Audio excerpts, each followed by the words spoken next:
1 Coríntios capítulo 7. Conselhos sobre o casamento. Agora eu vou tratar dos assuntos a respeito dos quais vocês me escreveram. Vocês dizem que o homem faz bem em não casar. Mas eu digo, já que existe tanta imoralidade sexual, cada homem deve ter a sua própria esposa e cada mulher o seu próprio marido. O homem deve cumprir o seu dever como marido e a mulher também deve cumprir o seu dever como esposa. A esposa não manda no seu próprio corpo, quem manda é o marido. Assim também o marido não manda no seu próprio corpo, quem manda é a sua esposa. Que os dois não se neguem um ao outro, a não ser que concordem em não ter relações por algum tempo, a fim de se dedicar à oração. Mas depois devem voltar a ter relações, a fim de não caírem nas tentações de Satanás, por não poderem se dominar. Não digo isso como uma ordem, mas como uma sugestão. Realmente, eu gostaria que todos fossem como eu. Porém, cada um tem o dom que Deus lhe deu. Um tem este dom e outro aquele. Aos solteiros e às viúvas, eu digo que seria melhor para eles ficarem sem casar, como eu. Mas se vocês não podem dominar o desejo sexual, então casem, pois é melhor casar do que ficar queimando de desejo. Para os que já estão casados, tem um mandamento, que não é meu, mas do Senhor, que a mulher não se separe do seu marido. Porém, se ela se separar, que não se case de novo, ou então que faça as pazes com o marido. E que o homem não se divorcie da sua esposa. Aos outros digo eu mesmo, e não o Senhor. Se um homem cristão é casado com uma mulher que não é cristã, e ela concorda em continuar vivendo com ele, que ele não se divorcie dela. E se uma mulher cristã é casada com um homem não cristão e ele concorda em continuar vivendo com ela, que ela não se divorcie dele. Pois Deus aceita o homem que não é cristão por ele estar unido com a sua esposa cristã, e aceita a mulher que não é cristã por ela estar unida com seu marido cristão. E se não fosse assim, os filhos deles não pertenceriam a Deus, mas sendo assim, eles pertencem. Porém, se o marido não cristão ou a esposa não cristã quiser o divórcio, então que se divorcie. Nesses casos, o marido cristão ou a esposa cristã está livre para fazer como quiser, pois Deus chamou vocês para viver em paz. Esposa cristã, como é que você pode ter a certeza de que não vai salvar o seu marido? E você, marido cristão, como é que você pode ter a certeza que não vai salvar a sua esposa? Uma vida de obediência a Deus. Cada um deve continuar vivendo de acordo com o dom que o Senhor lhe deu e na condição em que se encontrava quando Deus o chamou. É essa a regra que eu ensino em todas as igrejas. Se um homem judeu que é circuncidado aceita o chamado de Deus, ele não deve tirar as marcas da circuncisão. E se um homem não judeu, que não é circuncidado, aceita o chamado de Deus, ele não deve circuncidar-se. Não faz diferença estar circuncidado ou não. O que importa é obedecer aos mandamentos de Deus. Cada um deve continuar como era quando aceitou o chamado de Deus. Você era escravo quando Deus te chamou? Não se preocupe com isso. Mas se você pode se tornar livre, então aproveite a oportunidade. Pois o escravo que foi chamado pelo Senhor é agora um homem livre que pertence ao Senhor. Assim também o homem livre que foi chamado por Cristo é escravo de Cristo.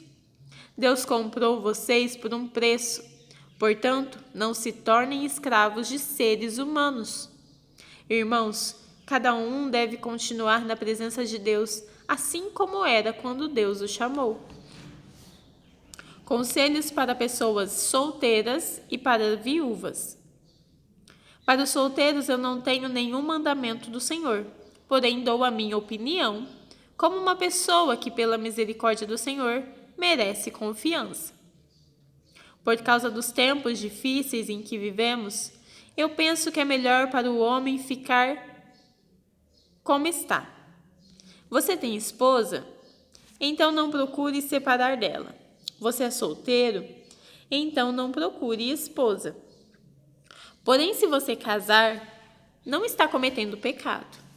E se uma moça solteira casar, também não está cometendo pecado. Mas eu gostaria de poupar vocês dos problemas de cada dia que terão na vida de casados.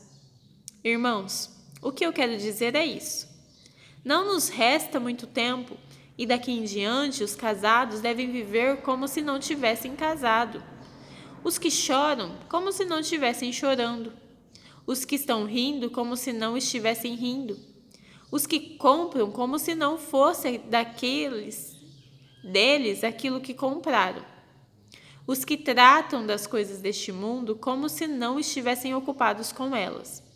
Pois este mundo, como está agora, não vai durar muito. Eu quero livrá-los de preocupações.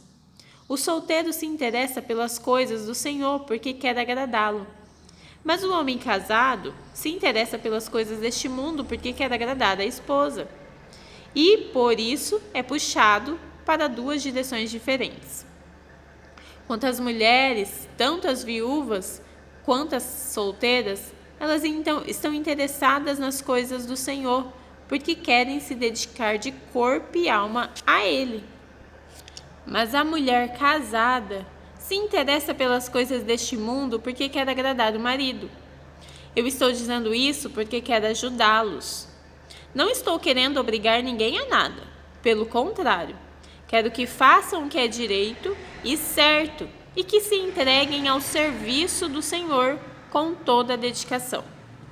Aos que ficaram noivos, mas resolveram não casar mais, eu digo o seguinte: se o rapaz sente que assim não está agindo certo com a sua noiva e acha que a sua paixão por ela é muito forte e que devem casar, então que casem. Não existe pecado nisso.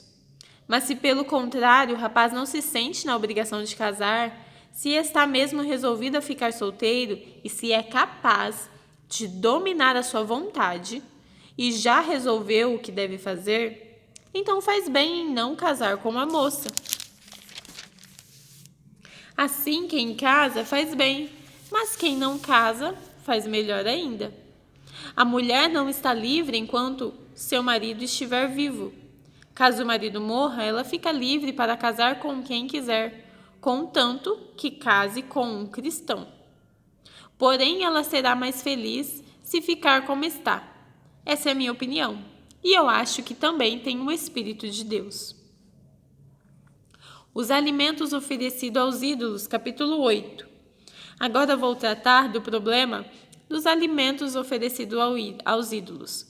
Na verdade, como se diz, todos nós temos conhecimento. Porém, esse tipo de conhecimento enche a pessoa de orgulho.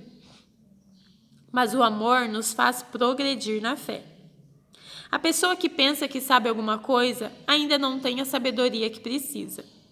Mas quem ama a Deus é conhecido por Ele. Quanto a comer alimentos que tenham sido oferecidos aos ídolos, nós sabemos que um ídolo representa alguma coisa que realmente não existe. E sabemos que existe somente um Deus. Pois existem os que são chamados de deuses, tanto no céu como na terra, como também existem muitos deuses e muitos senhores. Porém, para nós, existe somente um Deus, o Pai e Criador de todas as coisas, para quem nós vivemos. E existe somente um Senhor, que é Jesus Cristo, por meio de quem todas as coisas foram criadas e por meio de quem nós existimos. Mas nem todos conhecem essa verdade. Existem pessoas tão acostumadas com os ídolos que até agora comem desses alimentos, pensando que eles pertencem aos ídolos. A consciência dessas pessoas é fraca e por isso elas se sentem impuras quando comem desses alimentos. Não é esta ou aquela comida que vai fazer com que Deus nos aceite. Nós não perderemos nada se não comermos, e não ganharemos nada se comermos desse alimento. Mas tenham cuidado, para que essa liberdade de vocês não faça com que os fracos na fé caiam em pecado. Porque se uma pessoa que tem a consciência fraca nesse assunto vir você, que tem conhecimento, comendo alimento no templo de um ídolo, será que essa pessoa não vai querer também comer alimentos oferecidos aos ídolos? Assim, esse cristão fraco, este seu irmão, por quem Cristo morreu, vai se perder por causa do conhecimento que você tem. Desse modo, pecando contra o seu irmão e ferindo a consciência dele, você estará pecando contra Cristo. Portanto, se o alimento faz com que seu irmão peque, nunca mais vou comer carne a fim de que eu não seja a causa do pecado dele.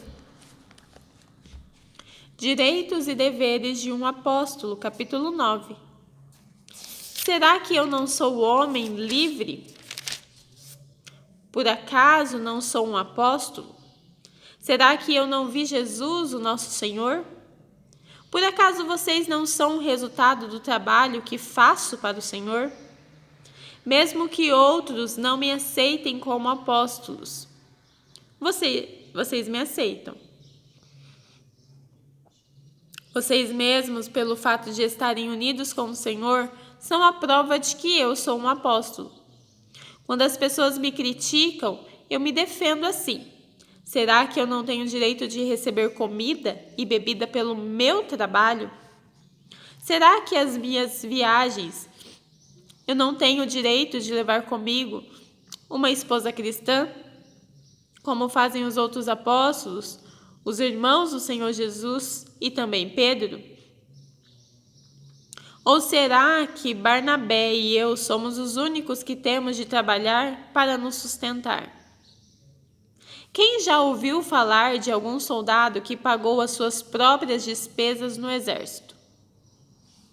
Ou qual é o fazendeiro que não come das suas uvas da sua própria plantação? Ou qual é o pastor que não toma do leite do seu gado? Não pensem que me apoio somente nesses exemplos da vida diária, pois a lei diz a mesma coisa. Na lei de Moisés está escrito: não amarre a boca do boi quando ele estiver pisando no trigo. Por acaso Deus está interessado nos bois? Ou foi o nosso respeito que ele disse isso? É claro que isso está escrito em nosso favor. Tanto a pessoa que planta como a que colhe fazem o seu trabalho na esperança de receber a sua parte da colheita. Se temos semeado entre vocês a semente espiritual, será demais se recebermos de você alguma recompensa material? Se outros têm o direito de esperar isso de vocês, será que nós não temos muito mais direito do que eles? No entanto, nós não temos usado esse direito. Pelo contrário, temos aguentado tudo para não atrapalhar o Evangelho de Cristo. Certamente vocês sabem que os que trabalham no templo é do templo que recebem os seus alimentos. E sabem também que os que oferecem sacrifícios no altar recebem uma parte da carne dos animais que são oferecidos ali. Assim, o Senhor mandou também que aqueles que anunciam o Evangelho vivam do trabalho de anunciar o Evangelho. Mas eu não tenho usado nenhum desses direitos. Nem estou escrevendo isso agora para exigir esses direitos para mim mesmo. Eu preferiria morrer a fazer isso. E ninguém vai me tirar o orgulho que eu tenho de agir assim.